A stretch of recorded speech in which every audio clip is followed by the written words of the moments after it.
கிறிஷ் கிட்ட என்னென்ன ப்ராப்ளம் எல்லாம் முதல்ல இருந்ததுன்னு சொல்லிட்டு ட்ரெயினர் எனக்கு ஒரு லிஸ்ட் கொடுத்துருக்காங்க. அந்த லிஸ்ட்டை நான் சொல்கிறேன், அதெல்லாம் மாறி இருக்கான்னு உங்கள் பேரண்ட் கிட்ட கேட்கலாம்.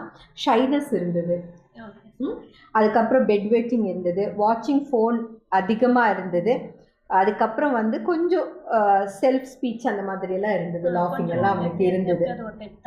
ஓகே ஓகே, நீங்கள் சொல்லுங்கள். நமக்கு கடவுள் சில விஷயங்களை மாற்றி கொடுத்துருக்காரு டியா மூலமாக. நம்மள மாதிரி வேதனையில் இருக்கிற பேரண்ட்டுக்கு நம்ம கொடுக்குற ஒரு ஸ்டேட்மெண்ட் வந்து அவங்க வாழ்க்கையே மாற்றிடும்.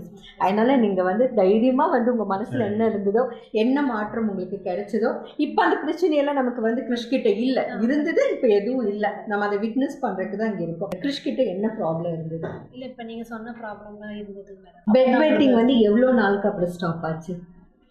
கொஞ்சம் கோச்சிங் சென்டர் வந்து 1 மாதம் இருக்குங்களா ஸ்டாப் ஆகுறதுக்கு? அவ்வளோ நாள் எடுத்துச்சு? ஒரு 15 டேஸ்ல எனக்கு 1 வீக்ல எனக்கு அந்த தெரிஞ்சிருச்சு. ஓகே. இன்னும்